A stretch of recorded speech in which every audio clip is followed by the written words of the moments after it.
guidance for the Congress, for its leadership, and for But people when you like say she's going to be there for guidance, it will be interpreted as Mr. Kharge being a rubber stamp. No, absolutely false. I know these cliches have been going around. We're tired of them. They've been going around for the last month. They have no basis. Look, let it unfold. Okay. Let the entire process unfold, and then you'll figure it out. Okay. Yeah. Okay. Thank you so much. So let time tell. This is going to be, of course, one big criticism, which certainly the BJP is making against Mr. Mallikarjun Kharge, but stage all set for the change of guard in the Congress party. Pallavi Ghosh, thank you. We'll check in with you once again later in the show today. For now, that's the update from the AICC headquarters. Much excitement and also much anxiety as we look forward to this announcement in just a few hours. Right now, it's time for a short break. On the other side, more of the country's top stories.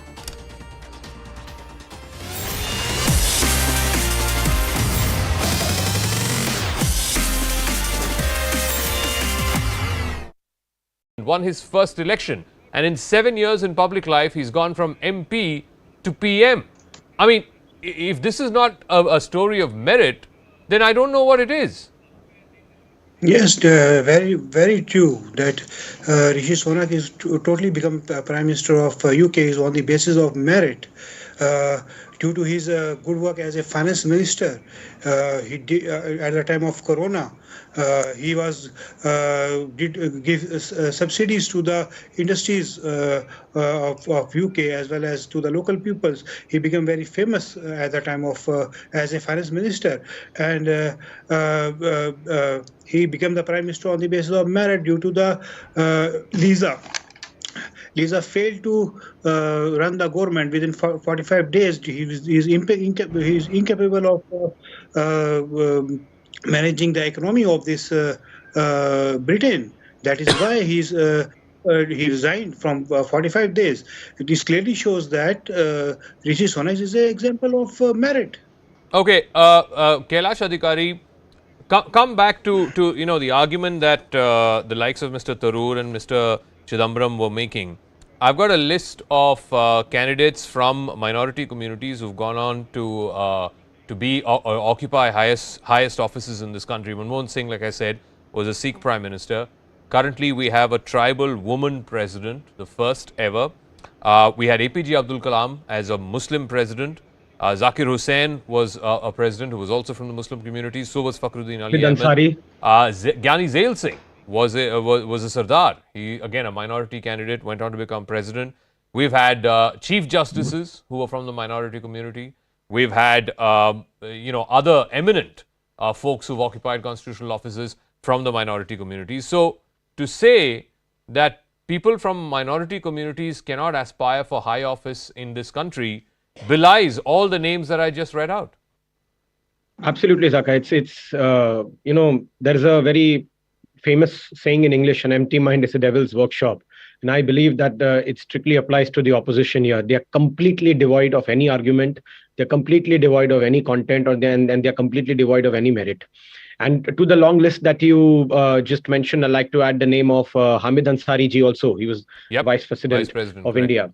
So to say that just because someone belongs to a minority community, that too, whether a Muslim or Christian, and he cannot aspire for the top job in this country, is absolutely wrong. You're just not only belittling the people who have gone to those top jobs, and you are also insulting to all those aspirants who tomorrow can become, they can occupy the top job. And also, I don't find merit in this argument that if in UK, if a person of the minority community can become in India also.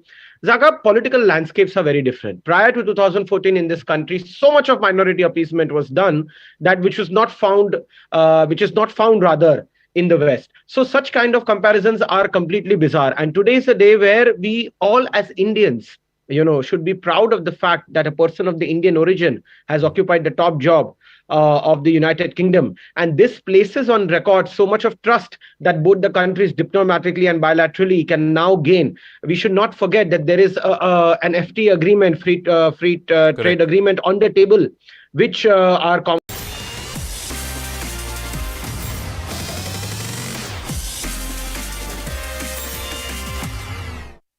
Incredible and invincible for a staggering 26 weeks. India's indisputable #1, CNN News 18 on your side.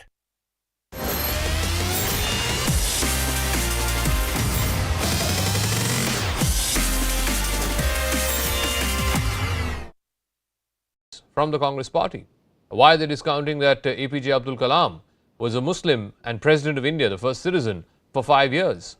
There have been numerous instances of presidents who've come from the minority community or prime ministers come from the minority community. So it's not like, Britain needs to show India the way or anything of that sort, as has been presented or made the case by the likes of Mr. Chidambaram and Mr. Tharoor. Zaka, I think we're talking about the times where you have zero member of parliament in Lok Sabha from the incumbent government, from the BJP.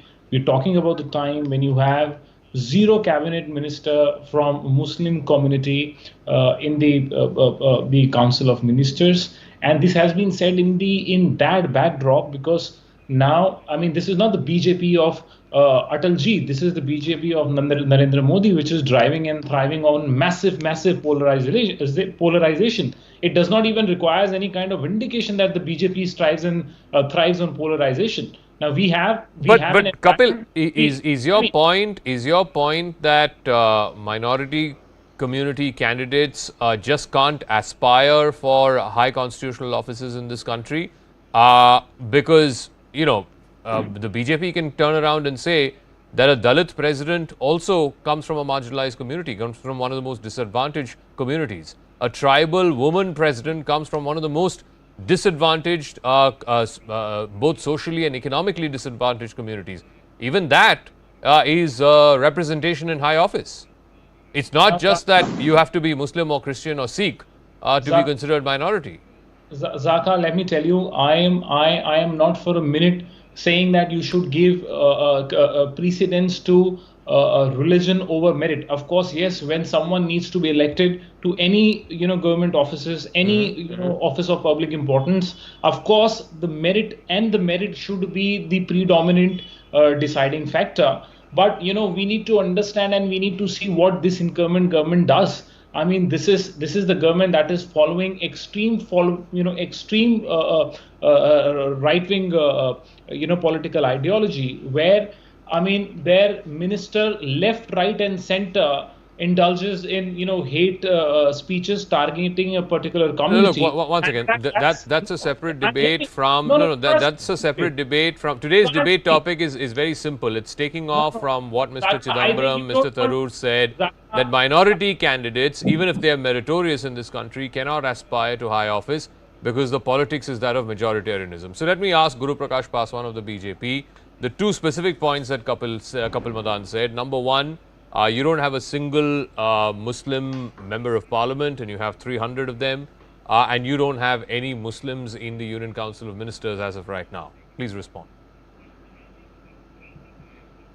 Zaka, I would like to remind your viewers that the founding members of the Bharatiya Janata Party, Sikandar Bakht Sahab was one of the founding members of the Bharatiya Janata Party.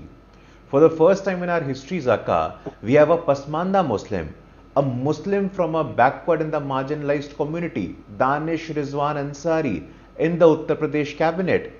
Don't they deserve representation? Don't they deserve justice? If you are backward or marginalized, do the only elite among the Muslim deserve to be represented? I ask my friend from the Congress party.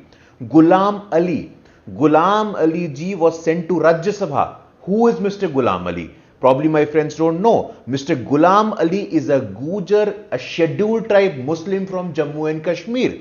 Maybe Mehbooba Mufti ji is not aware of him. Mehbooba Mufti ji is not aware because he is a scheduled tribe.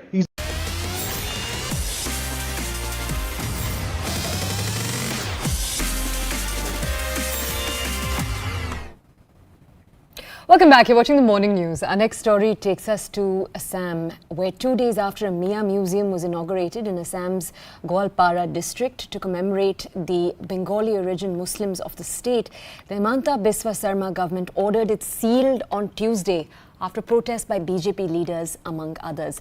Now, according to officials, the museum was illegally built in a house allotted under the Pradhan Mantri Awas Yojana. Police have arrested the owner, Mohar Ali. The chief minister defended the sealing, saying many items put on display in the museum were actually part of Assamese culture. At the same time, Ali, who has now been detained by the police, he argued that the museum's very purpose was created so that people from Assam could come to know more about this community's culture. I want to play out for you first what Himanta Biswa Sarma had to say. Take a look. Etu ki museum hol moi buji napalo nangol khonto Assamiya manure nangol ji keta mas mora bostu dise amar to অনুসূচিত জাতিৰ মানুহ বিলাকে তো ৰাইজে অনুসূচিত জাতিৰ সন্মানীয় ৰাইজে তো এটো অতীজৰ পৰাই ব্যৱহাৰ কৰি আছে লুঙি খনক বাদ দি তাত কি নতুনত্ব আছে যে মই যেতিয়া মিয়া কবিতাৰ কথা উল্লেখ কৰিছিল তেতিয়া মোক সাম্প্ৰদায়িক বুলি কৈছিলে এটা মিয়া কবিতা হল মিয়া স্কুল হল মিয়া মিউজিয়াম হল যিখন গামুচা দেখুৱাইছে এইখনটো দেখি মান দেশী মানুহৰ গামুচা গতিকে এইবিলাকৰ জবাব তেওঁলোকে তো চৰকাৰক দিব লাগিব এইবিলাক কৰিবৰ কাৰণে তেওঁলোকে ক'ত টকা পইচা পাব হেতু হল দ্বিতীয় পাৰ্ট হেতু পুলিচে অনুসন্ধান কৰিব All right, we're going to bring you more context on that story. Right now, though, good morning to all of our viewers. You're watching CNN News 18. My name is Toya Singh. You're watching breaking news. So across the next 1 hour, we're going to take you to breaking news stories that are coming in from across the country as we speak. Our first story coming in, this is about the AIMIM's Asaduddin Owaisi, and it's a reverberation of a very similar controversy that took place yesterday. As you already know, in the UK, Indian origin Rishi Sunak has become Prime Minister on Monday. Reacting to that, the AIMIM chief Asaduddin Owaisi has said that he wishes to see a hijab-wearing girl become the Prime Minister of India one day. You'll remember that yesterday, opposition parties such as the Congress and the PDP also took a jibe of a very similar nature against the centre. You'd had statements coming in from Mehbooba Mufti of the PDP, Shashi Tharoor in the Congress. The opposition had said that India must learn diversity, and in the current climate, such a situation, having a minority leader would be impossible. Now, yesterday the BJP had hit back by saying India has already had leaders from minority communities. They pointed to the presidents and the prime ministers the country's had in the past. Quickly, I want to take you to what Asaduddin Owaisi had to say. Remember, this is largely a reiteration of what we saw yesterday, but take a look at what he had to say, then we'll carry on. मैं तो बोला कि इंशाल्लाह मेरी जिंदगी में या मेरी जिंदगी के बाद एक हिजाब पहनने वाली बच्ची भारत की प्राइम मिनिस्टर बनेंगी बोले मैं तो बोला हूँ ये बात मैं तो बोला कि इंशाल्लाह मेरी जिंदगी में या मेरी जिंदगी के बाद एक हिजाब पहनने वाली बच्ची भारत की प्राइम मिनिस्टर बनेंगी बोले मैं तो बोला हूँ ये बात And as expected, you have political responses coming in to this story. Now from the BJP spokesperson Shehzad Poonewala has taken on the AIMIM's Owaisi on Twitter. He's responded to Owaisi's statement. He said, I'm going to quote here, Owaisi ji hopes that a hijab-wearing girl becomes Prime Minister of India. Well, the constitution bars nobody, but do you tell us when a hijab-wearing girl will become President of the AIMIM? All right, that's part of his statement. My colleague Swastika is with us right now to bring us a lot more in terms of context. Swastika, if you could quickly provide us first with context of this controversy yesterday, because it's been brewing since yesterday early in the morning. Then tell us about Owaisi's own statement, and if we're likely to get a response from Owaisi on what Shehzad Poonewala had to say. Well, this is not the first time that MIM chief Asaduddin Owaisi has said this. In fact, during the entire episode of the hijab issue which erupted first in Karnataka's Udupi, Mr. Owaisi has maintained that the BJP has been stifling with the freedom and independence of the Muslim community, and that hijab is a choice that should be allowed to be exercised by all Muslim women. And in that context, Mr. Asaduddin Owaisi multiple times in the past said that a hijab wearing girl should one day become the Prime Minister of this country. So not the first time essentially. However, the entire perspective or the debate came to the fore with connection with the UK Prime Minister Rishi Sunak taking charge in a country where he is dubbed as a minority.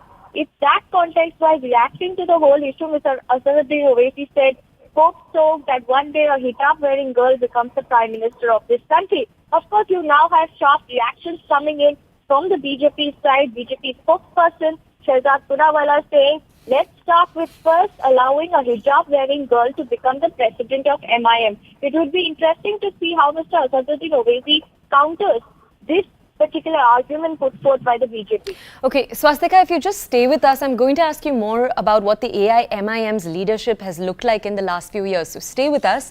We have BJP Shehzad Poonawala who made that statement with us on the phone this morning. Shehzad, good morning. Thank you for joining us on the show. Shehzad, we've shared with our audiences what you had to say. In some ways, it's a reiteration of the controversy we saw yesterday. You did come in and comment on that too when it took place yesterday. Here, what are your comments? You know, it's very unfortunate that at a time when the entire world is celebrating India and people of Indian origin are making their mark, whether it's the vice presidency of America, whether it's the prime ministership of United Kingdom, or whether it's Diwali being celebrated in the White House and stuff, all celebrating that moment of India's arrival on the global stage, why try and undermine India's image? There is no constitutional bar, as far as I am concerned, on a hijabi or a non-hijabi girl becoming the prime minister of this country, and the constitution empowers her to do so. But having said that, if Mr. Assaduddin Owaisi sets the bar at that, then when is a hijabi donning girl going to become the president of the MIM? Last I remember, the MIM has only had presidents from one family. They've been in existence right from 1958 onwards. So Mr. Assaduddin Owaisi, who obviously cares about the rights of hijabi donning girls, should tell us very genuinely when will a girl, hijabi or otherwise, become the president of their party. So, you know, instead of indulging in this kind of discussion, one should be looking forward as to how India's image at an international platform is being strengthened by these achievements, and rather than trying to play the Islamophobia card at every given opportunity. By the way, the hijab decision was made by the Karnataka High Court. It has not been struck down or stayed by the Supreme Court. So I think even that debate, whether there should be kitab above hijab, has been pretty much settled as of now, and world over the women across the world are crusading for ridding themselves of the shackles of patriarchy in the name of religion. So I think Mr. Assaduddin Owaisi should be sensitive to that too. Shehzad, thank you. Thank you for bringing us that context. I want to now take part of what you've said back to my colleague Swastika. Swastika, we were talking to Shehzad right now, and part of his point was talking about the history of the AIMIM itself. He argued that they've been around since 1958. They haven't even seen a female leader till now. How can they ask for this? Is that correct? Could you bring us some numbers here? Yes, that is correct. But to put it into context, remember, MIM party has always seen the leadership in the likes of first Mr. Assaduddin Owaisi's father, in fact, and now Mr. Assaduddin Owaisi leading the party from the front for so many decades. He has been a member of parliament from Hyderabad for the last 4 times, if I'm correct on that.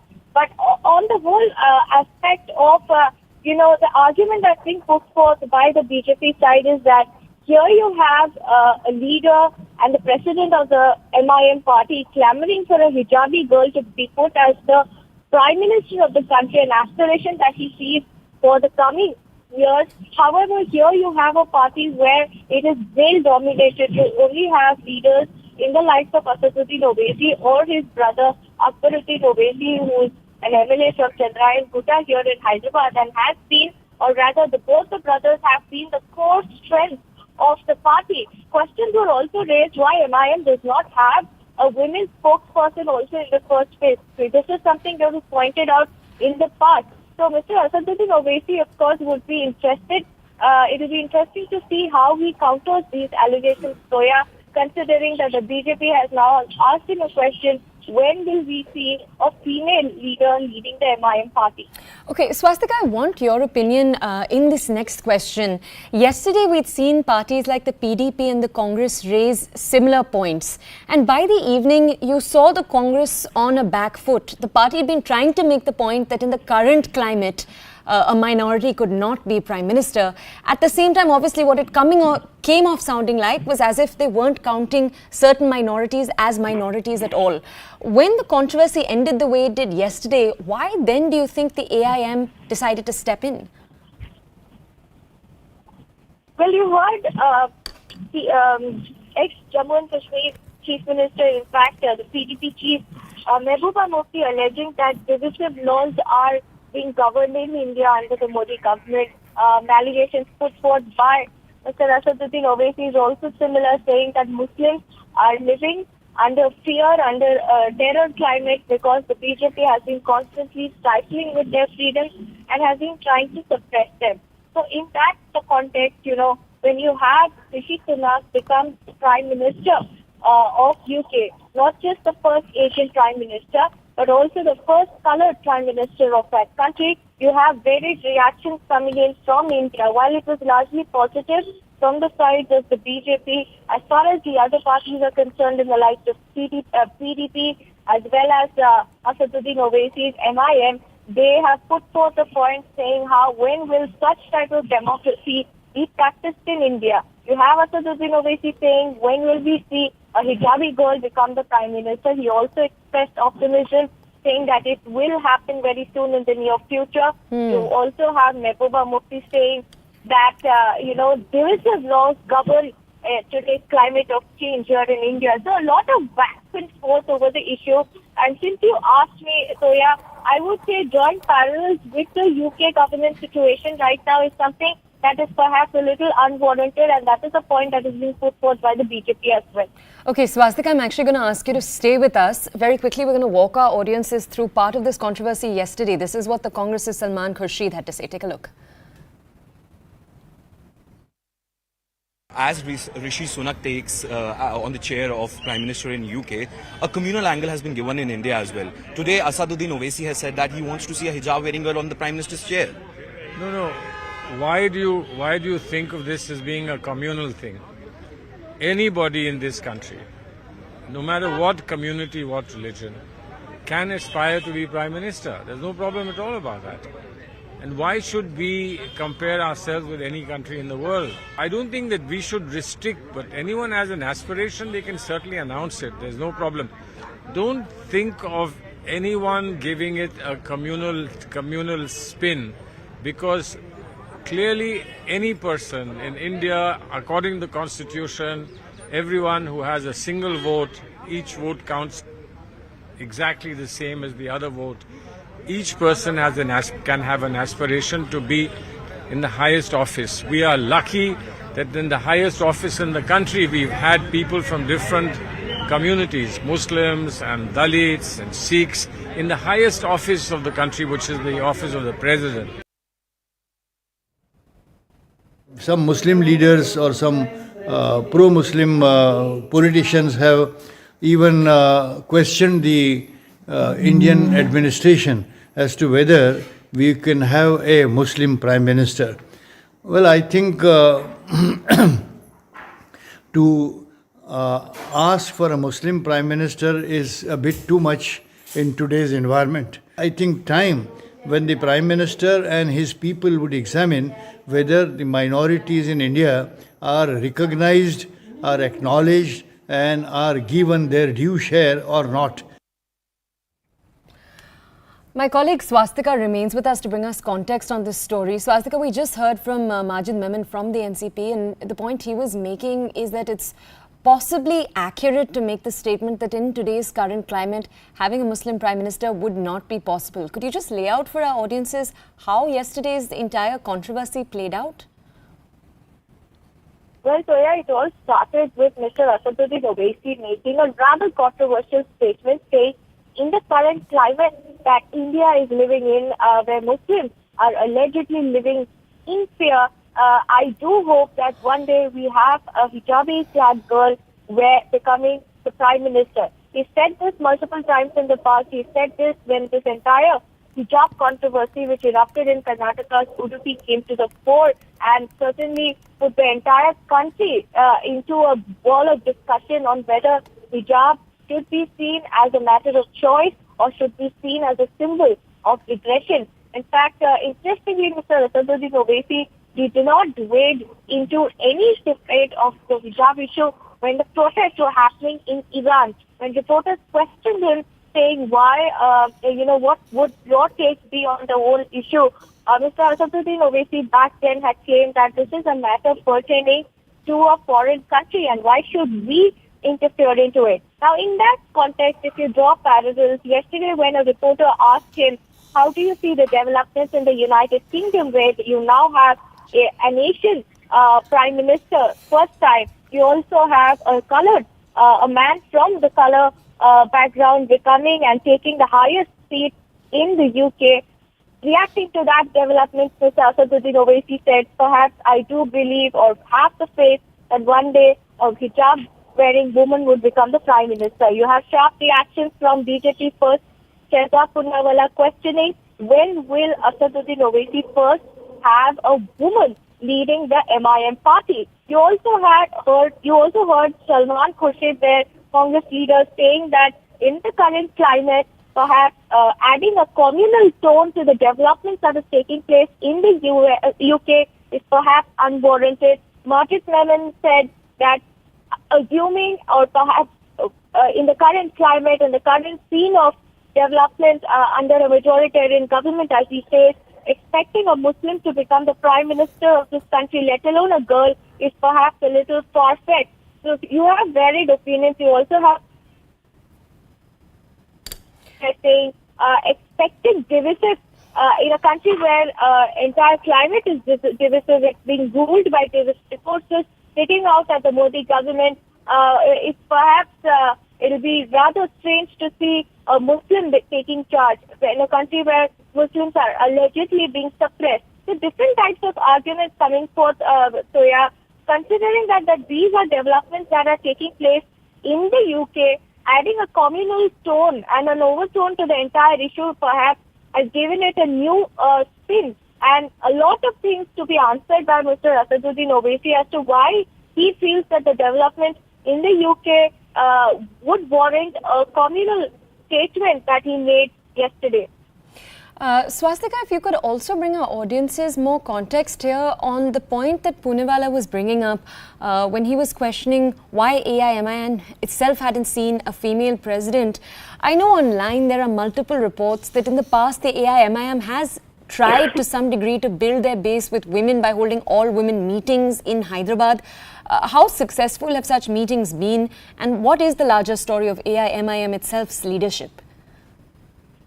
Ever since its foundation, MIM has been a party which has been governed by male leaders. So you have Asaduddin Owaisi's father first leading the party and then becoming the MP from Hyderabad, and then from him the reins were being carried out and are being led by Asaduddin Owaisi himself. Let's not forget that as far as the local leadership is concerned, it's largely Asaduddin Owaisi's brother, Akbaruddin Owaisi, who wields more power in terms of connecting with the MLA, considering that he's an MLA from Chandrayan Gutta constituency. So a lot of things to answer, and interestingly, it remains to be seen how does Mr. Asaduddin Owaisi counter this argument that in his party, not only are there no female spokespersons or prominent female leaders, but also whether there would come a time where we can see a female leader perhaps leading the MIM. Okay, all right. Thank you so much for this story. Swastika, stay with us. We are going to move on very quickly now to a different story. This is a breaking news piece that we have coming in. All right, the Delhi pollution story has exploded. I believe the BJP spokesperson Shehzad Poonawala, who we actually had on our show just a few minutes ago, he has taken on the entire Delhi pollution story that we've been discussing over the last few days. I'm going to bring you more specificity on the story itself and, of course, on what Shehzad Poonawala has tweeted out. He's tweeted out that, and he's taken on the Kejriwal government while he's done that, he's tweeted out that the AQI in Delhi is poisonous. I'm quoting this. Diwali is over. No crackers can be blamed now. The reason is not crackers, but vehicular and industrial pollution and dust. Stop blaming Hindus, Mr. Kejriwal. By making this statement, he's in fact reiterated what he had to say earlier. He had made similar statements yesterday too. We are going to try to understand more of the context when it comes to the statement he's made itself. Now, my colleague Anshul is with us. Anshul, I want to understand from you this statement from Shehzad. Can you give us more context? Because yesterday's Diwali was the cleanest day after Diwali air our city has seen since 2015. Granted, there were many factors at play. But with that context, how is this statement accurate? So yes, this is all politics that has been happening regarding the AQI of the national capital. We have seen that over the last few days how the Kejriwal government in the national capital has started its back for the kind of great air quality that Delhi has been facing for the past few years. In fact, Arvind Kejriwal went ahead and put out a tweet where he said that the air of Delhi has been the cleanest in the last 7 to 8 years. at a time when the entire political discourse has been about the stubble that is being burnt in Punjab. Over the last 1 week itself, the number of cases that has increased in Punjab is approximately 73%, and that is what we are picking up from the government records itself.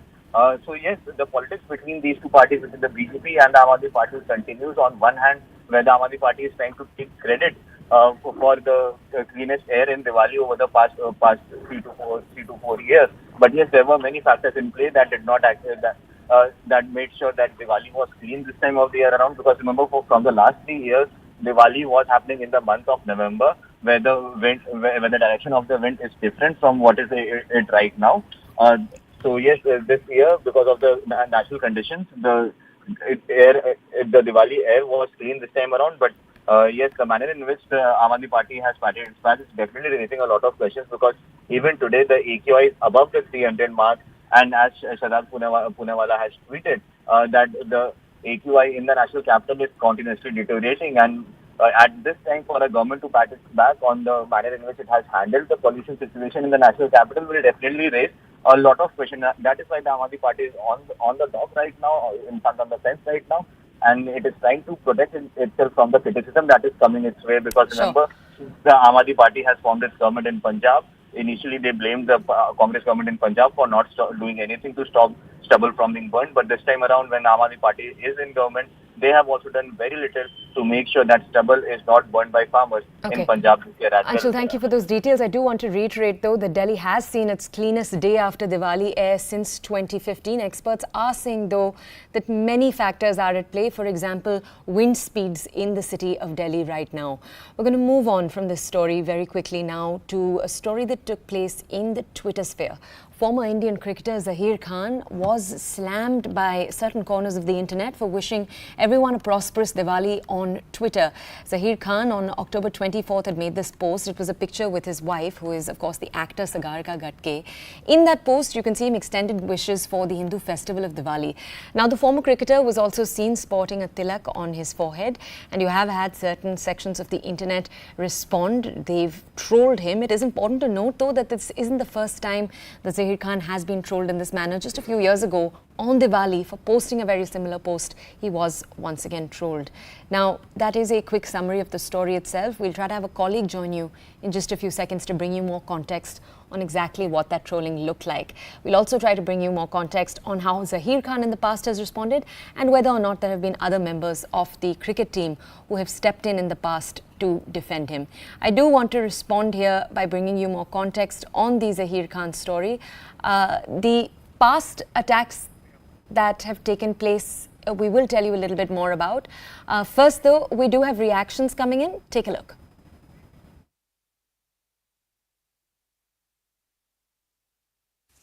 I'm joined by senior BJP leader Mr. Shahnawaz Hussain. Sir, thank you for speaking with us.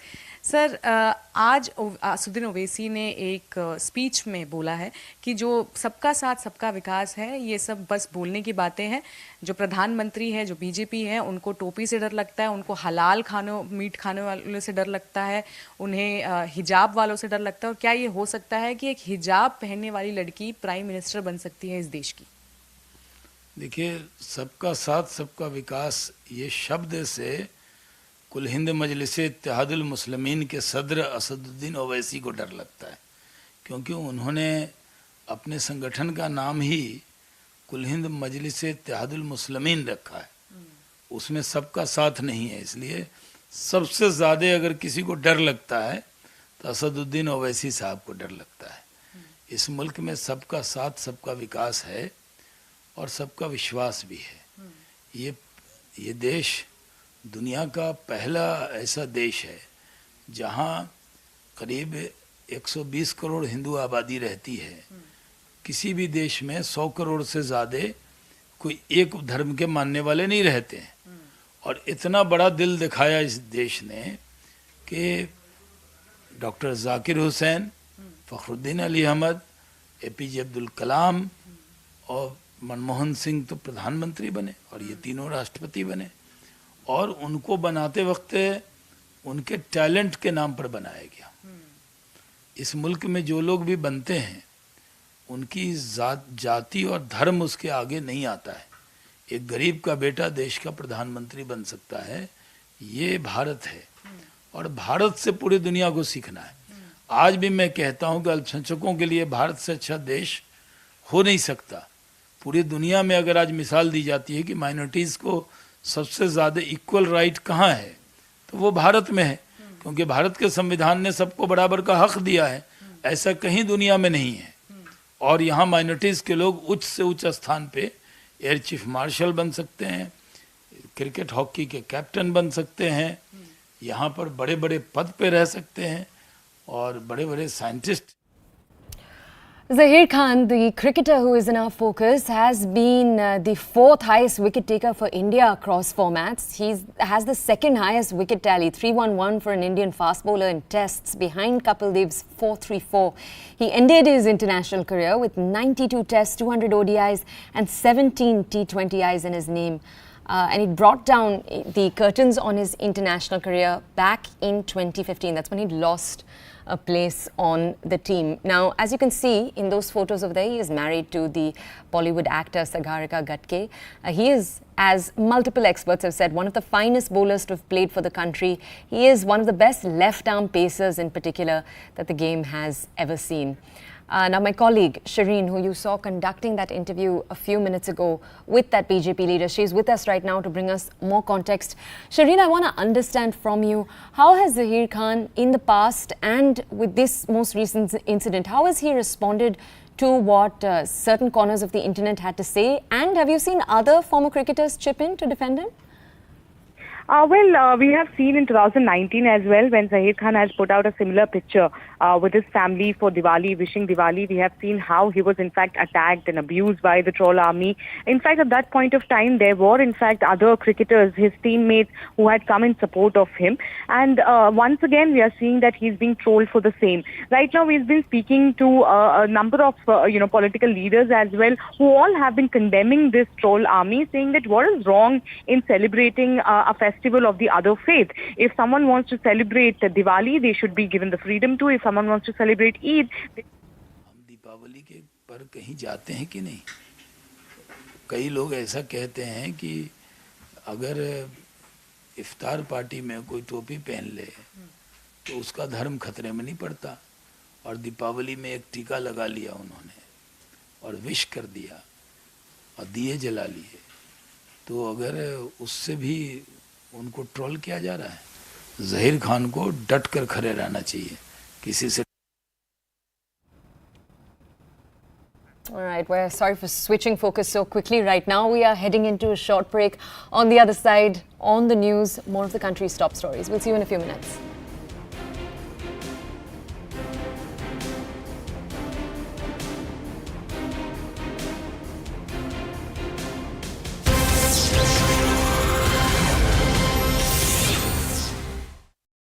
That a Dalit president also comes from a marginalized community, comes from one of the most disadvantaged communities. A tribal woman president comes from one of the most disadvantaged, both socially and economically disadvantaged communities. Even that is representation in high office.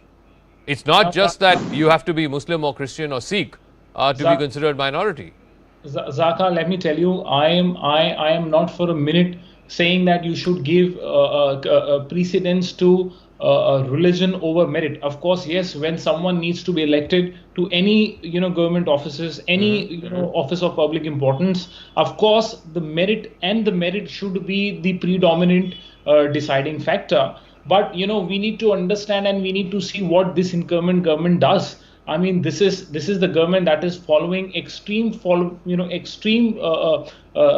right-wing political ideology, where I mean their minister left, right, and center indulges in hate speeches targeting a particular community. Look, once again, that's a separate debate from that's a separate debate from today's debate topic is very simple. It's taking off from what Mr. Chidambaram, Mr. Tharoor said, that minority candidates, even if they are meritorious in this country, cannot aspire to high office because the politics is that of majoritarianism. So let me ask Guru Prakash Paswan of the BJP the two specific points that Kapil Madan said. Number one, you don't have a single Muslim member of parliament and you have 300 of them. and you don't have any Muslims in the Union Council of Ministers as of right now? Please respond. Zaka, I would like to remind your viewers that the founding members of the Bharatiya Janata Party, Sikandar Bakht Sahab was one of the founding members of the Bharatiya Janata Party. For the first time in our history, Zaka, we have a Pasmanda Muslim, a Muslim from a backward and the marginalized community, Danish Rizwan Ansari, in the Uttar Pradesh cabinet. Don't they deserve representation? Don't they deserve justice? If you are backward or marginalized, do the only elite among the Muslim deserve to be represented? I ask my friend from the Congress party. Ghulam Ali ji was sent to Rajya Sabha. Who is Mr. Ghulam Ali? Probably my friends don't know. Mr. Ghulam Ali is a Gujar, a scheduled tribe Muslim from Jammu and Kashmir. Maybe Mehbooba Mufti ji is no.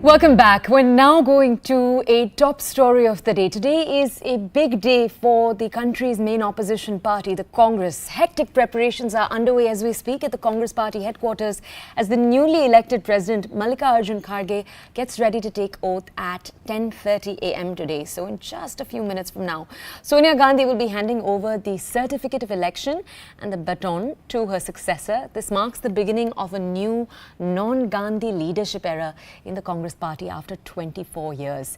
Meanwhile, former party president and Congress MP Rahul Gandhi has taken a break from the Bharat Jodo Yatra to fly back and attend Kharge's entire coronation ceremony. The Bharat Jodo Yatra, remember, is currently going on all the way from Kanyakumari to Kashmir. We have about 1,000 plus Congress leaders that are walking from down south to up north. Rahul Gandhi was leading that effort. He's going to be flying back, as we just said, for this coronation. Remember, Kharge won the election just a few days ago against the Congress MP Shashi Tharoor with an overwhelming majority. Tharoor got about 12% of the votes. Now his biggest challenge is to ensure the party remains united and has the chance of winning upcoming elections in two states, Gujarat and Himachal Pradesh. Remember, the Congress is currently in power in two states. Now, my colleague Yash is with us live from the AICC headquarters. Let's go over to him right now for more of an understanding of what the situation is like in the headquarters as we speak. Yash, good morning. Thank you for joining us. Yash, could you show us what the situation is like around you? And then, if you have a few moments, could you lay out for us what the big challenges are for Mallikarjun Kharge?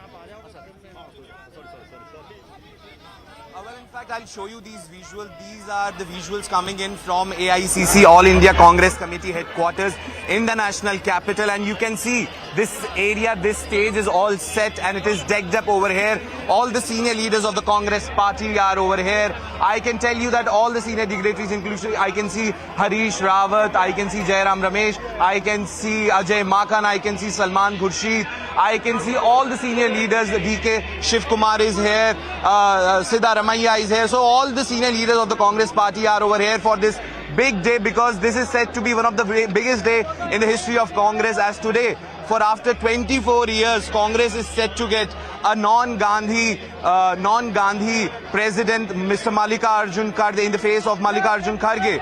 So I can also tell you that the leaders, the party cadre is also making a beeline outside the AICC headquarters to get a peek of their new leaders. Talking about the challenges, now in next couple of months, Congress is heading to Gujarat and Himachal Pradesh are heading towards elections. So there's a big challenge which is ahead of Mallikarjun Kharge, and I can also tell you that the Congress is all bracing for these elections. After speaking to many leaders on the ground today, they are also very positive about appointment and election of Mallikarjun Kharge as the new party president. They've been stating that there was a need of a full-time president, and since Sonia Gandhi was the president for the longest ever time in the history of Congress, and so the mood over here, if I'll sense, is the party cadre and the Congress party is elated with election of Mallikarjun Kharge, and in short while from now this entire event will begin. As you can see, the leaders are meeting and greeting right now, and there is also the cadres are also here on the ground and in huge numbers, I can tell you. Yash, tell us more right now when it comes to what the challenges are that lie ahead. We know already that there is the Udaipur Declaration, in which you have a number of Congress leaders who came together and suggested changes that are required in the party. Will the Udaipur Declaration be treated as a Bible of sorts for the changes that lie ahead? Well, in fact, if you're talking about the challenges, there are many challenges ahead of Mallikarjun Kharge. Either we talk about the party politics or the electoral politics. In party politics, specifically talking about when this entire process had started, we have seen how the rift unfolded in Jaipur a couple of months back, and that issue in particular hasn't been totally resolved yet, but the party leaders, being it Ashok Gehlot or Sachin Pilot, are at the fore stating that the situation is under control, but it seems that that particular situation has not been sorted out yet.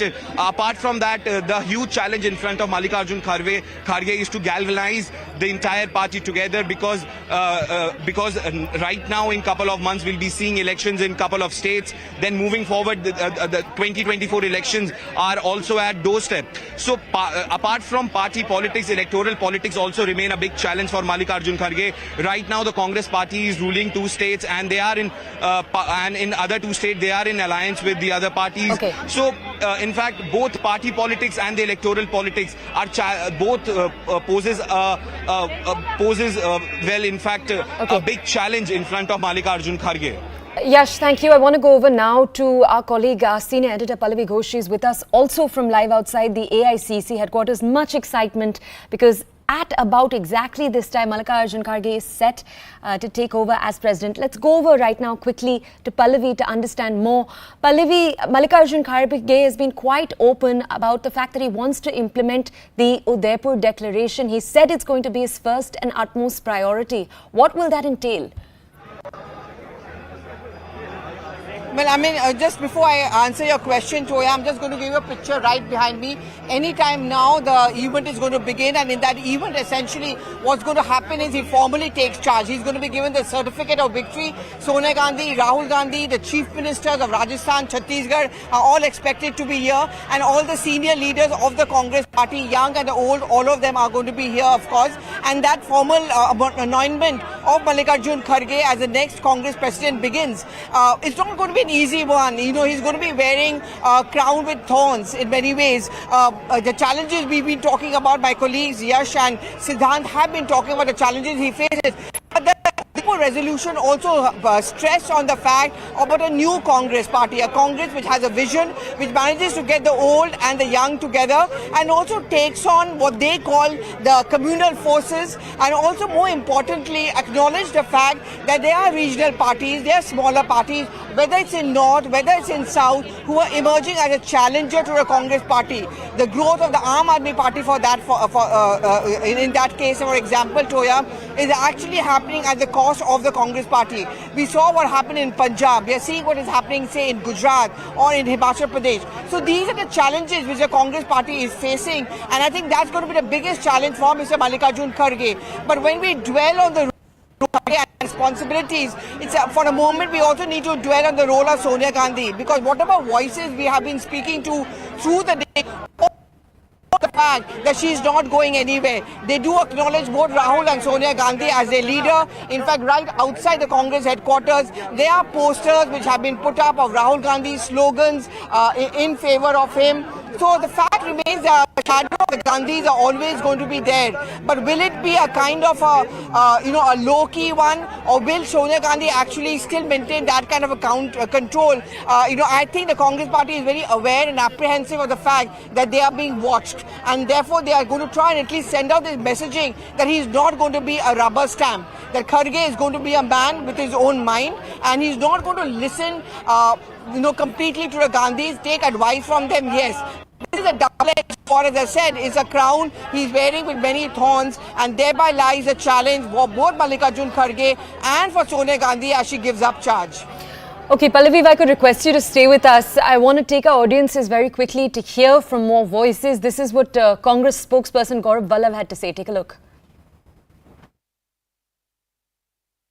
So today is the day when finally Congress is getting Mallikarjun Kharge as its official president. But still the charge from the BJP and from other political party opposition is coming is that this is just mere optics for the Congress and nothing is going to change. See, when 9,000 plus voters across the country had voted, BJP is saying it is optics. I am just asking a simple question, that how come Nadda was appointed as a president of BJP?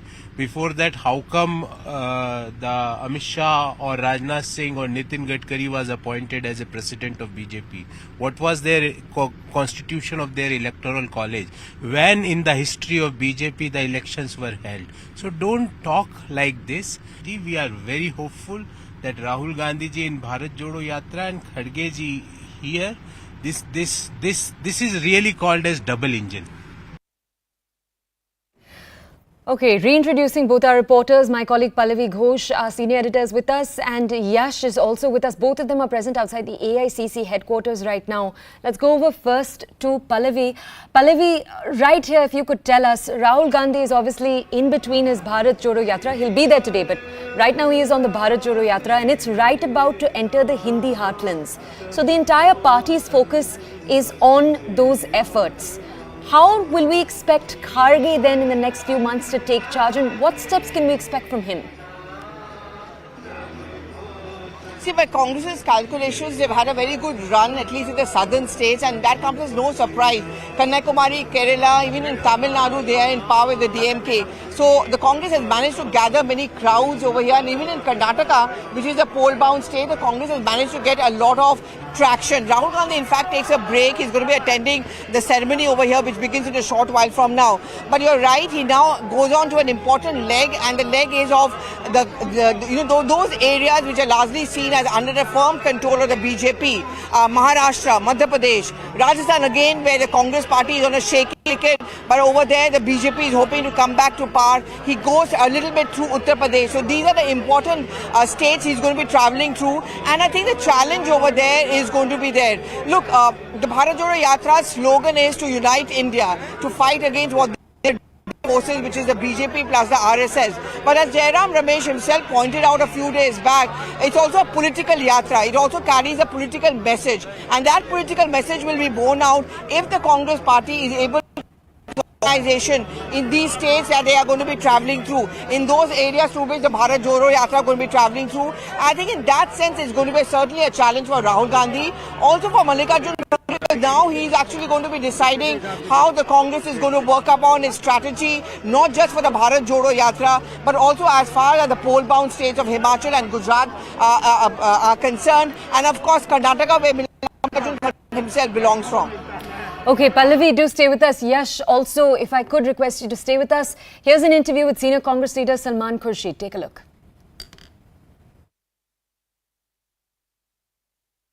Salmanji, you've also worked very closely when Mrs. Gandhi was, of course, the Congress president, been a part of the cabinet also in UPA. Today, as she hands over charge to Mallikarjun Kharge, do you think she can be replaced? What's the legacy she leaves behind? I don't know why we are asking these questions. She's not going anywhere. The leadership of the party and everyone has come together to say, let's have an election And in the election, whoever wants to fight, let them fight. But Mr. Kushal, when you say that, it gives this perception out and the criticism also that Mr. Kharge is just going to be a rubber stamp. No. Why rubber stamp? I was PCC president in UP. You never called me a rubber stamp.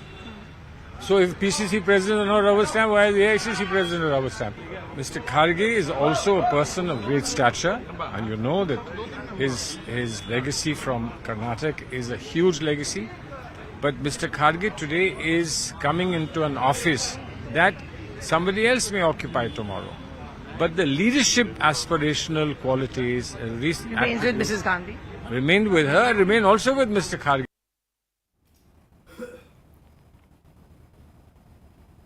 All right, those are all visuals coming live right now from the Congress headquarters. In just a few minutes from now, big, very exciting news coming in for the Congress. Mallikarjun Kharge will be taking charge in just a few minutes. Right now, it's time for a short break. On the other side, we will possibly return to this story.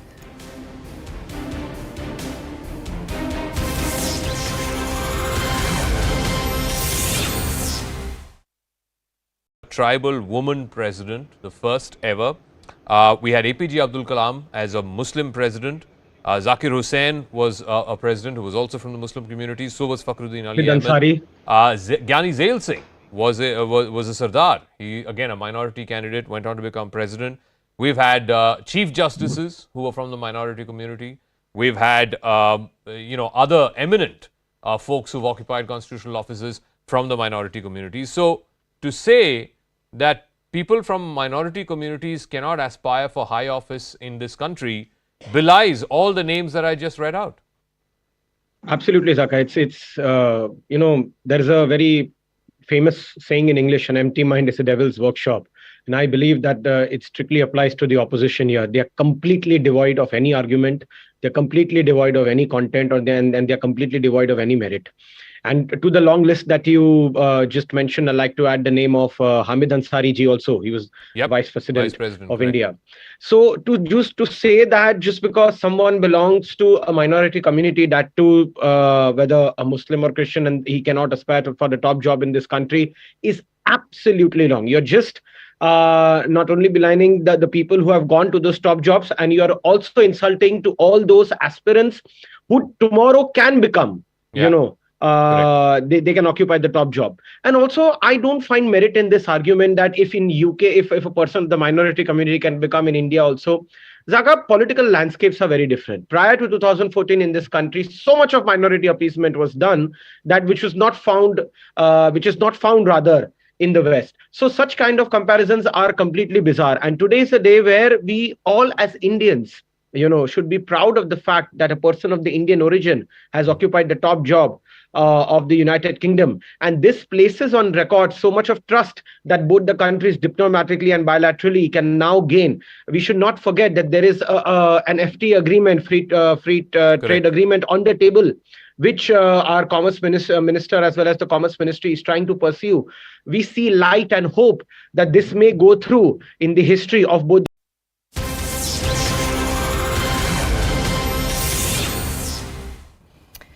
We're playing out visuals for you right now of Priyanka Gandhi Vadra. She's arrived over there for the entire ceremony.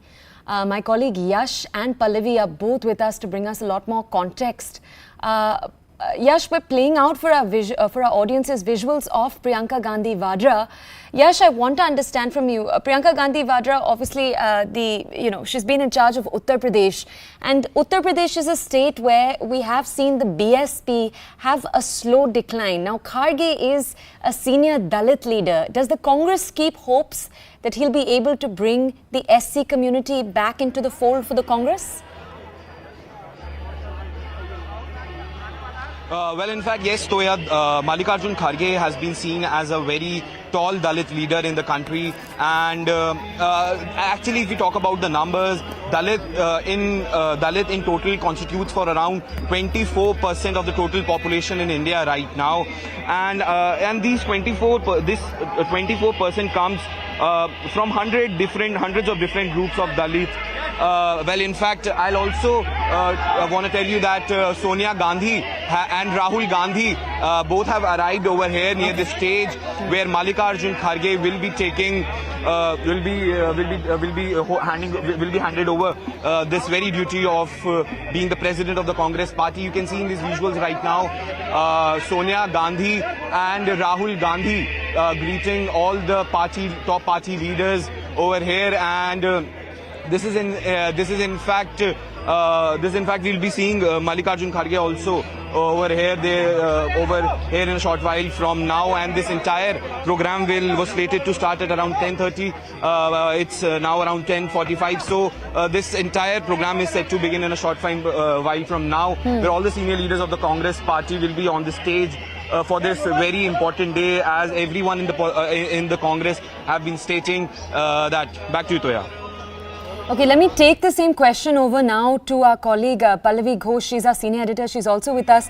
Pallavi, Kharge is a renowned Dalit leader also. Is there the hope that with his leadership, the Congress will potentially be able to woo the scheduled caste community back into the party fold?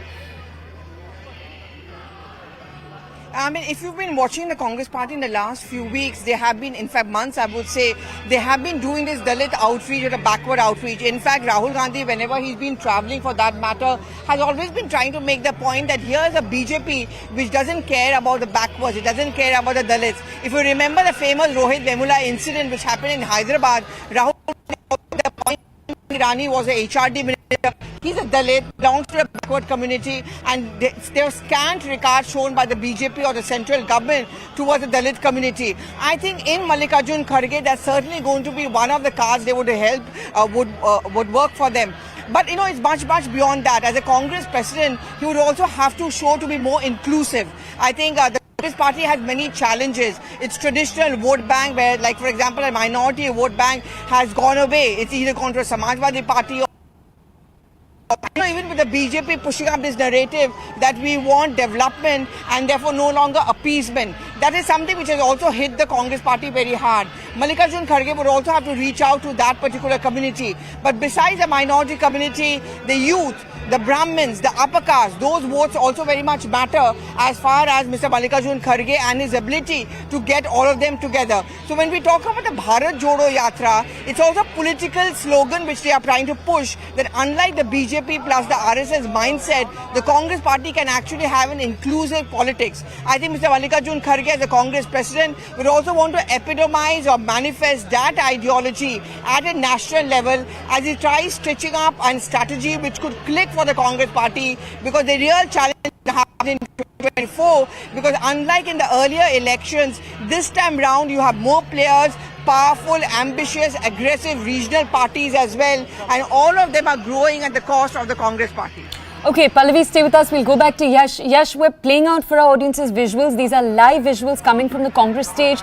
Walk us through, left to right, the leaders on the stage. We're watching as Mallikarjun Kharge is shaking hands with Rahul Gandhi, but walk us through the entire pantheon of leaders.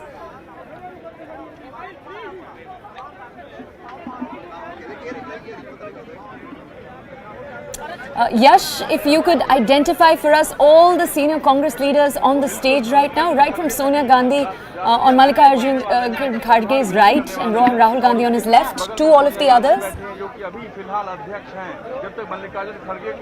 Okay, we'll go back to my colleague Pallavi instead, because we do have the connection still with her. Pallavi, we're showing our audiences live visuals. Could you walk our audiences through who is sitting on Kharge's right and left right now on the stage? In fact, I'm just going to just try and move towards the stage itself. It's clearly the countdown moment has begun. Anytime now you're going to start seeing the formal handing over of charge. Sitting center stage, of course, is Sonia Gandhi, as you can see here. Around 3 to 4 years back, I still remember that she had handed over charge to Rahul Gandhi. But this time round is different. It's different simply for the fact that there is non Gandhi who is going to be the party president in the first over 20 years.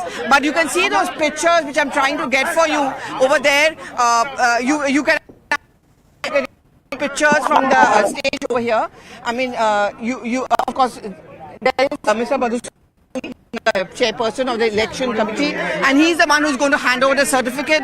There's Sonia Gandhi very much there, the new president, and then national anthem and Vande Mataram. Okay.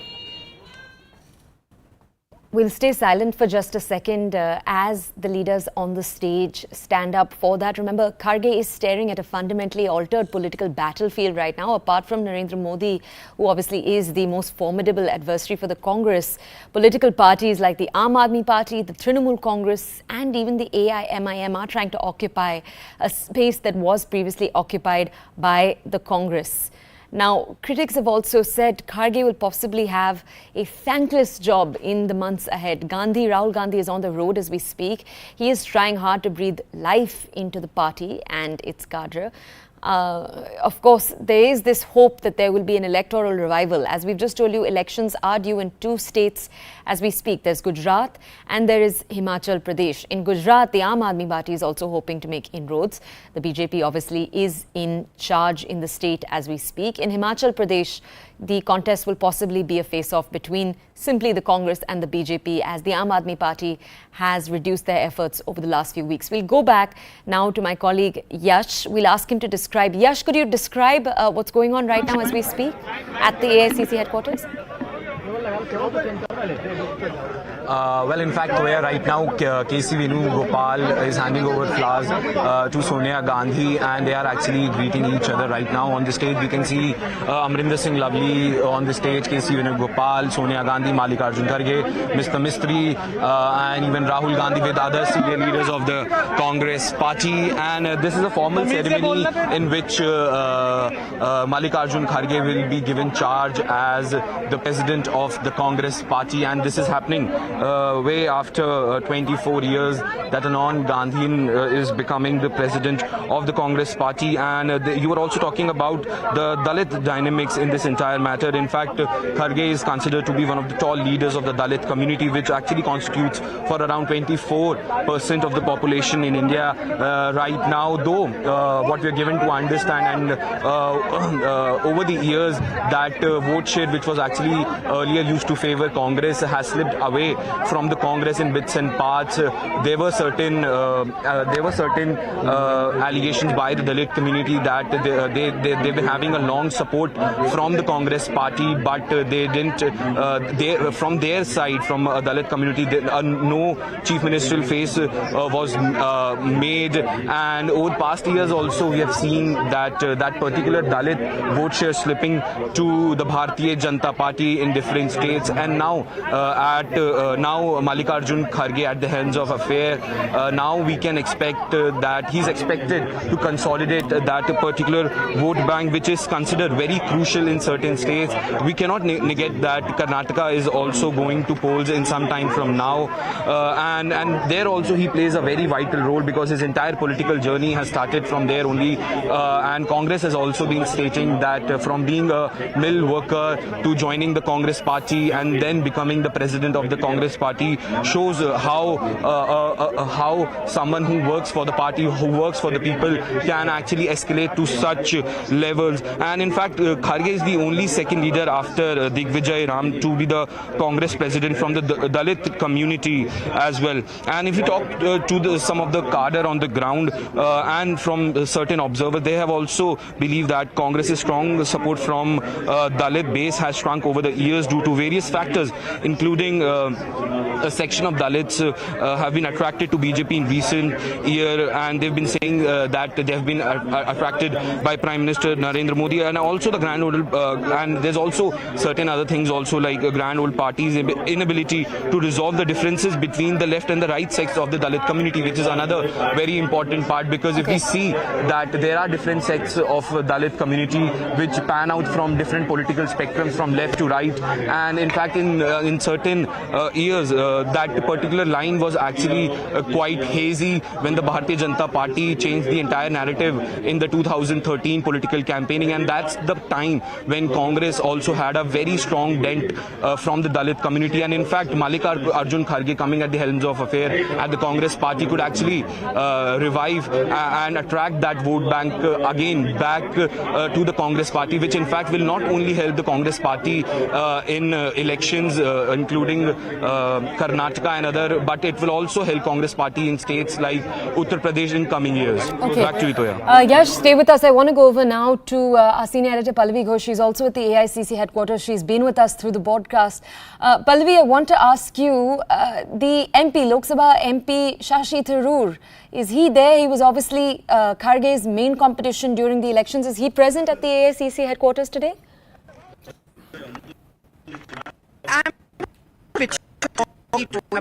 Picture you're seeing over here is a message the party really wants to send. But before those who see stage, who are not on stage but are sitting just opposite, for example, Priyanka.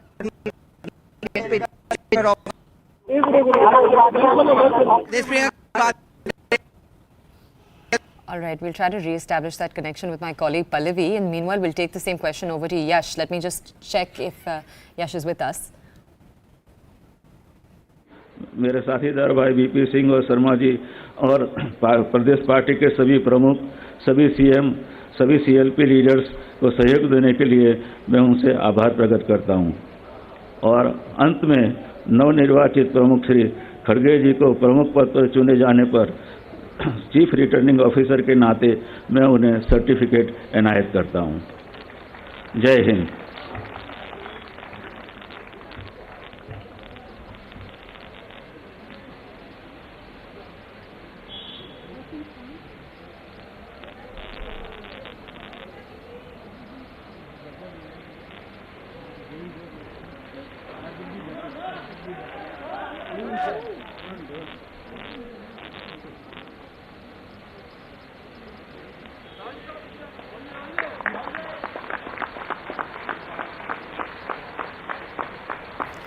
The handing over of the certificate to Mallikarjun Kharge. He is now formally the president of the Congress party. After a gap of more than 20 years, the Congress sees non-Gandhi leadership. Mallikarjun Kharge taking that certificate, currently in the hands of Rahul Gandhi, as you can see. Respected Congress President Mallikarjun Kharge ji, outgoing President Madam Sonia Gandhi ji, former President Rahul Gandhi ji, Central Election Authority Chairman Madhusudan Mistry ji, members Jyodhimani ji, Rajesh Mishra ji and Lovely ji, senior CWC members, other senior colleagues, brothers and sisters, friends from the media. Very good morning to all of you. First of all, I would like to welcome all of you in this proudful occasion of Indian National Congress.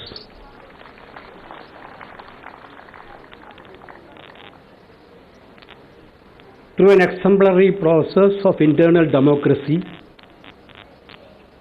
our party has chosen our national president. Every political party speak about internal democracy.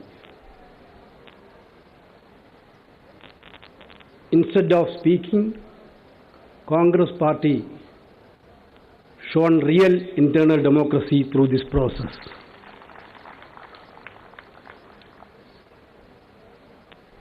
With humble voice, I would like to felicitate and welcome our new President Mallikarjun Kharge ji on this occasion. We are all know Kharge ji. Thank you so much for staying with CNN News 18. This is a historic day for the Grand Old Party. The first non-Gandhi president in the name of Mr. Mallikarjun Kharge, all set to be taking over charge of the Congress. Let me take this across to my colleague Pallavi Ghosh, who's joining us on the broadcast. Pallavi, like I mentioned, one of an important days for the Congress party, a Dalit face, and that to a tall leader in the name of Mr. Mallikarjun Kharge as the party president.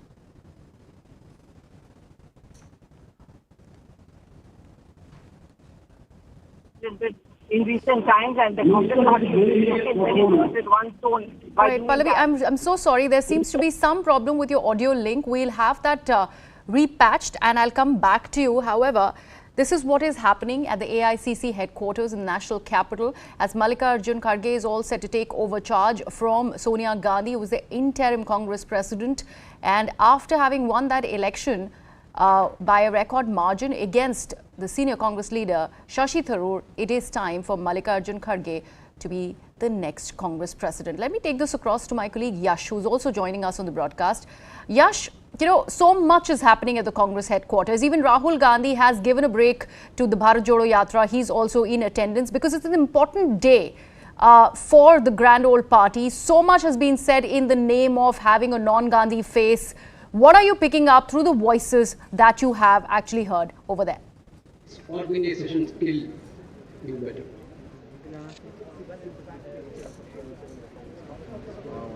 We are very sure. Since the beginning only, when the elections were announced. Let me actually go back to my colleague Pallavi, who is back with us on the broadcast. Pallavi, I was talking about how this is an historic day for the Congress party. Mallikarjun Kharge all set to take charge. That's right, and you were talking about the Dalit and the OBC factor, Yes. but I think more than that, the Congress wants to flaunt the fact that the first time in over 20 years, 24 years actually, you're having a non-Gandhi as a party president. Last time round when Sonia Gandhi took charge in 1998, it was Sitaram Kesari, before that it was P.V. Narasimha Rao, and since then it's been the Gandhi's reign. For a very brief moment, Rahul Gandhi took charge as a party president, but he resigned in 2019 actually, when he said that his party seniors had not listened to him, and therefore he's stepping down. So Sonia Gandhi had to come back once again as an interim president. The arrangement was that they would be having an election soon. That didn't happen, but finally elections took place, and in that election, I think what messaging the Congress party is definitely wanting to send out, and if you hear those voices on stage, K.C. Venugopal, Madhusudan Mistry before that, all of them, as they're waiting for Mr. Kharge to make his speech as a Congress president formally, the point that they're making is that unlike other political parties, we are at least showing a semblance of democracy.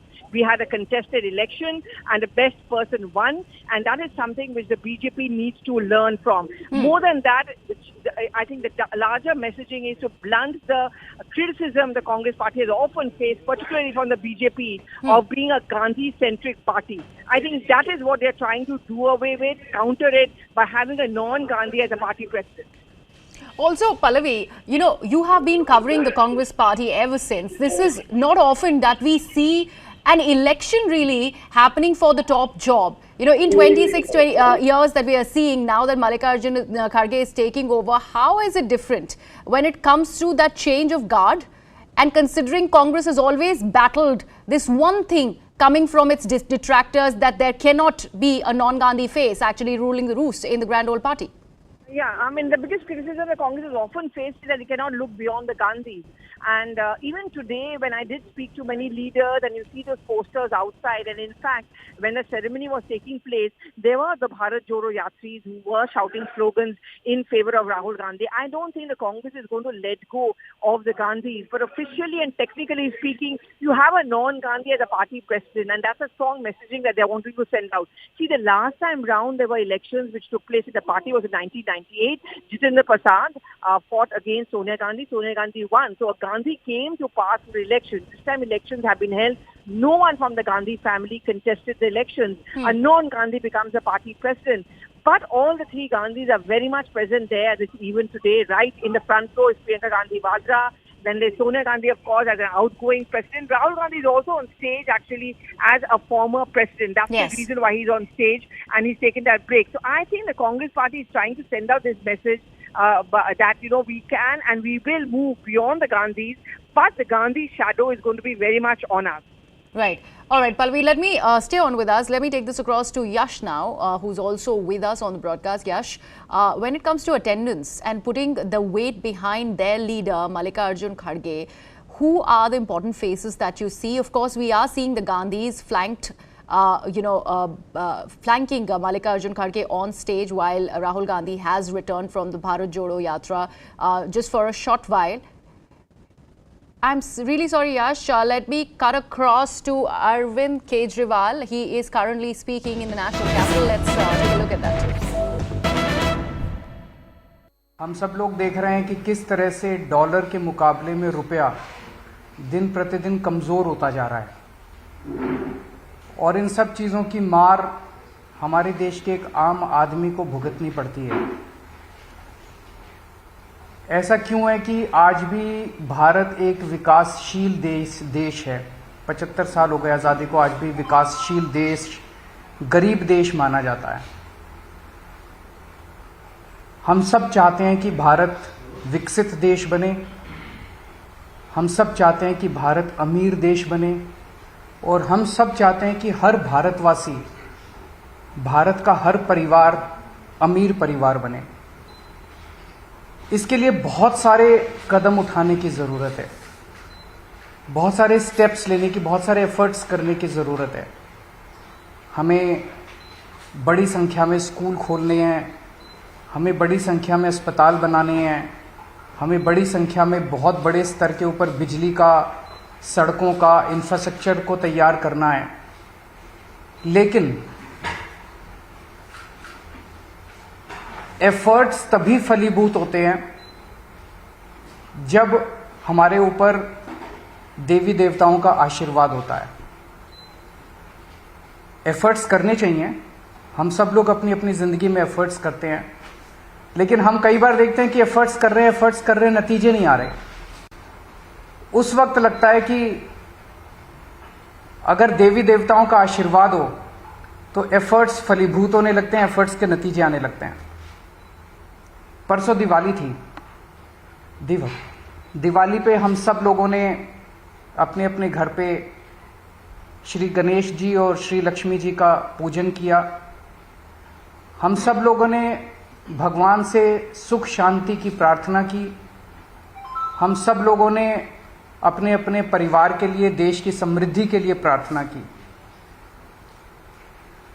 हम ये भी देखते हैं कि जितने business करते हैं, व्यापारी हैं, इंडस्ट्रियलिस्ट्स हैं, सब लोग अपने अपने यहाँ अपने कमरे में ज़रूर लक्ष्मी जी की और गणेश जी की मूर्ति लगा के रखते हैं और रोज़ सुबह काम शुरू करने के पहले उनकी पूजा करते हैं।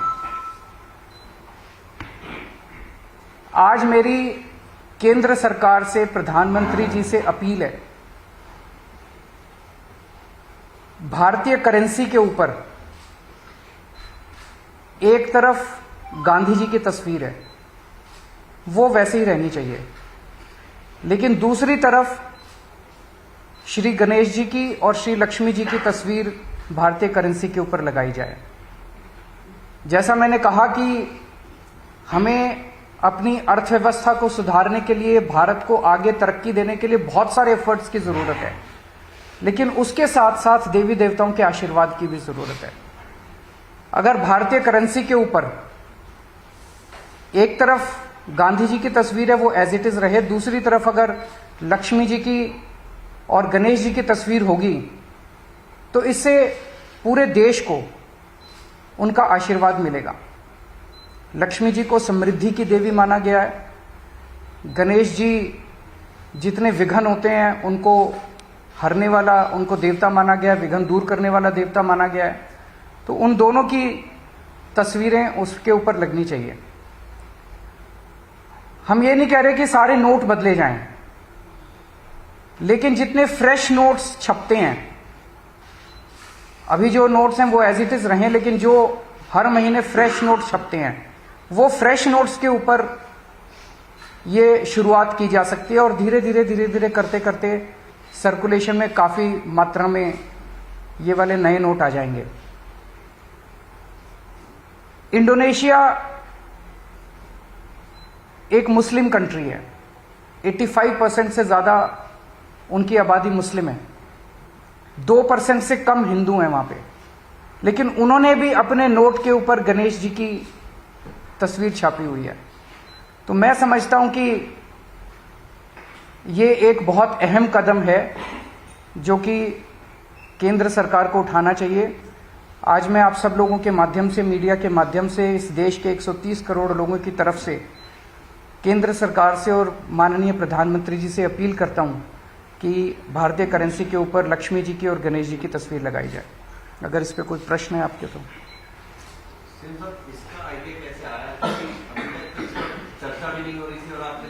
अभी परसों दिवाली का जब पूजन कर रहे थे तो उस वक्त मन के अंदर एक भाव आया, उस वक्त मन के अंदर एक ये बहुत स्ट्रांग भाव आया कि अगर भारतीय करेंसी के ऊपर अगर ऐसा हो, हम सब लोग पूजन करते हैं, सब लोग भाव से पूजन करते हैं, तो अगर भारतीय करेंसी के ऊपर भी ये हो, मैं ये नहीं कह रहा ये करने से मात्र से केवल अर्थव्यवस्था सुधरेगी, बहुत सारे एफर्ट्स करने की जरूरत है, लेकिन वो एफर्ट्स तब फलीभूत होते हैं जब देवी देवताओं का आशीर्वाद होता है।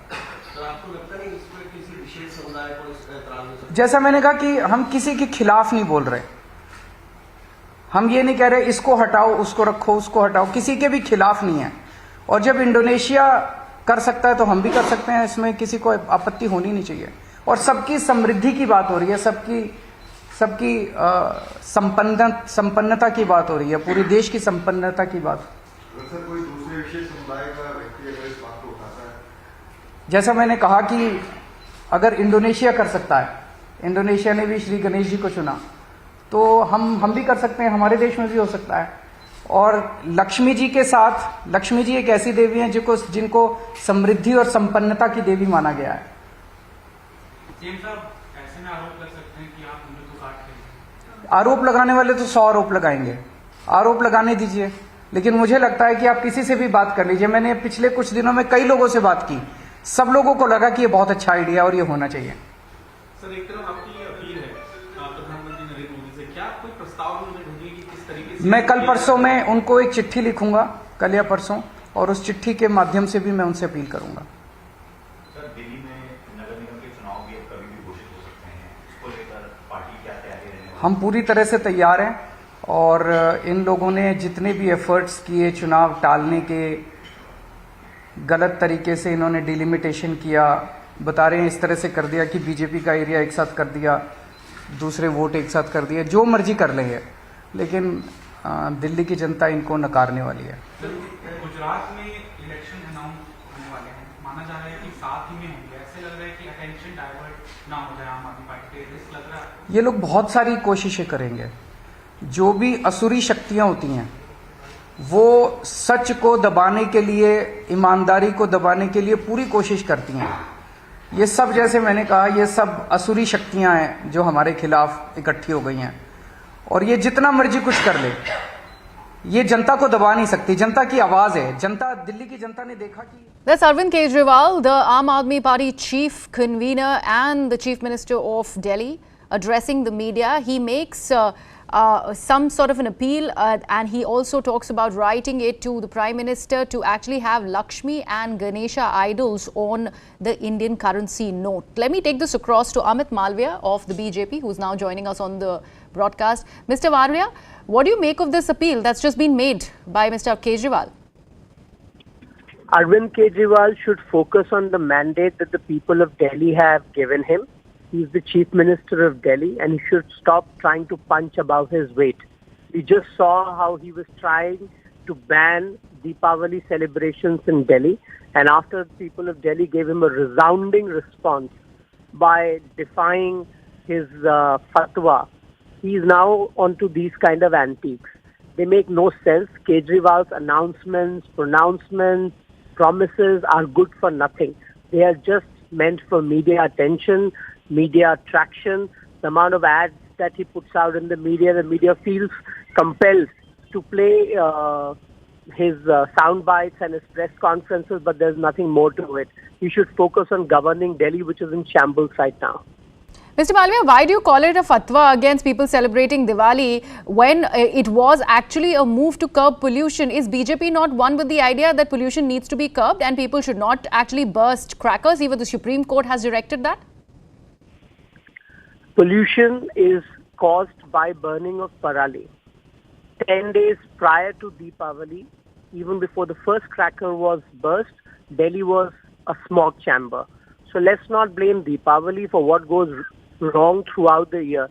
Deepavali is an important festival for the Hindus, and issuing a fatwa like a ban or you'll be jailed for 6 months if you burst crackers is just not done, and people of Delhi have responded to it.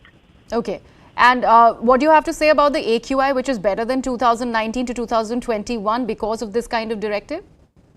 Because of the central government making the bypass roads around Delhi, which has reduced vehicular emission in Delhi. That is the reason for a better AQI over 2019. It has nothing to do with Arvind Kejriwal or the All right. Let me actually talk about what he has just mentioned in this press conference, Mr. Malviya. You know, obviously we are talking about the Gujarat elections. The MCD polls are one thing in the national capital, but right ahead of Gujarat elections, he making this kind of an appeal. Is this some sort of a appeasement politics that you'd call it? And if the Aam Aadmi Party goes ahead and does that, what let's say the detractors would say the BJP has been used to doing, why are you saying that he should not punch above his weight? Because Arvind Kejriwal is a non-player in Gujarat election. Speak to me after the Gujarat election results are out, and you will know where Arvind Kejriwal and his Aam Aadmi Party stand in Gujarat. Why do you think suddenly he's brought this up? Because he wants to be in the media. He wants to make these pronouncements which will give him some kind of media traction. Which chief minister is covered so aggressively by the media other than Arvind Kejriwal? It's just because he spends 600 crores per year in advertisements and he funds media houses. That's why media houses feel compelled to give him this kind of traction. When he eventually writes this letter to the Prime Minister of the country, Mr. Malviya, what do you think the response is going to be? The Reserve Bank of India will look into the matter. Okay. So you are not making any big deal about this kind of announcement that he has made through this press conference that he's just convened. You know, incidentally, right after Diwali, talking about the importance of gods and goddesses, and especially Lakshmi and Ganesha, also raking in that example of Indonesia, where currency notes in Indonesia, one of them, the 20,000 note, has the Ganesha idol on it. A man who issues fatwa for banning firecrackers on Deepavali cannot be taken seriously on anything, and Arvind Kejriwal more so. Okay. All right, Mr. Malviya, thank you so much for joining us on the broadcast. Let's actually take our viewers through what all has happened in this press conference. This is a press conference that is addressed by the Aam Aadmi Party chief, Mr. Arvind Kejriwal. He talks about how Diwali has actually brought to fore the fact that the AQI has reduced significantly in Delhi NCR. He also goes on to further talk about the fall of Indian rupee, and then goes on to talk about the Indian currency note, and then goes on to make an appeal to the Prime Minister of the country, which eventually is also talking about writing to the Prime Minister, that the Lakshmi Ganesha idol should be on the Indian currency note. My colleague Akash, who was part of this press conference, is joining us on the broadcast. Akash, what has got Mr. Kejriwal to make this sort of an appeal to the Prime Minister?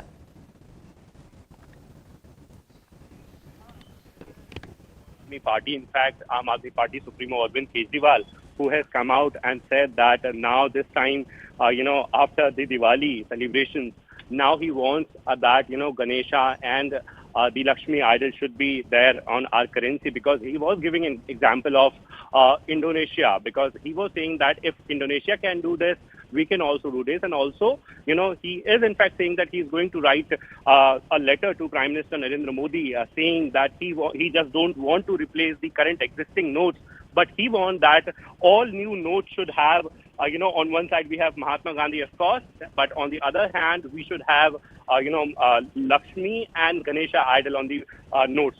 Some will obviously be saying, in fact, this question was very much asked that, if Arvind Kejriwal is going on to the Hindutva politics or the kind of politics that many party does. But he clarified that this time it is just his feeling that this should be done, because again and again he was giving example of Indonesia, where we have such provision, where the country has such provision that they have, the idols on the notes, and the same demand is coming out from Aam Aadmi Party now. Akash, you have been covering the Aam Aadmi Party for quite some time now. I just want to understand, how has this discourse changed to appeasement? Because this is clearly rigged with that. We are looking at a Gujarat elections. There are MCD polls also. Do you think it is because of that? Do you think... all right, Akash, just hold on a second. We'd have to play out this reaction of Mr. Harish Khurana of the BJP on how he is choosing to respond to this announcement that's been made by Arvind Kejriwal. Let's take a look at that. नोटों के ऊपर photo आनी चाहिए गणेश जी और लक्ष्मी जी की। चुनावी वर्ष है इसलिए, क्योंकि चुनाव पास आ रहे हैं गुजरात के, और आपको वहां नजर आ रहा है कि आप वहां पे फेल हो रहे हो, इसलिए आपको आज फर्जी हिंदू बनने की कोशिश कर रहे हो। आपके याद है आपको आपने राम मंदिर जी के बारे में या राम अयोध्या के बारे में क्या बोला था? और आपने तो पिछले साल एक आयोजन किया था दिवाली के ऊपर कि बहुत बड़ा आपने अयोध्या का मंदिर बनाया था यहाँ पे पंडाल के रूप में। इस बार वो आयोजन कहाँ गया? आपने आयोजन किया ही नहीं इस बार। क्यों? आपको पता होगा। लेकिन मैं फिर कह रहा हूं, ये जो आज आपने डिमांड रखी है सिर्फ और सिर्फ चुनावों को देख के रखी है, और जो आप हिंदू कार्ड खेलने की कोशिश कर रहे हो सफल नहीं होने वाला है। इसलिए लोग समझते हैं कि आप सिर्फ और सिर्फ चुनावी हिंदू हो। Akash, this is the question exactly what I was asking you. BJP, of course, is going ahead slamming Arvind Kejriwal, calling it appeasement politics right ahead of Gujarat polls. Amit Malviya claims that, Aam Aadmi Party is a non-player in Gujarat. Harish Khurana is calling him Farzi Hindu. How is the Aam Aadmi Party choosing to respond to all these comments that are coming in? So this was very much expected, Greha. In fact, I was mentioning that this was the very question that was asked to Arvind Kejriwal. And till now, if we talk about Aam Aadmi Party, so Aam Aadmi Party is a party that try to portray itself as a party that believes in work, that believes in development of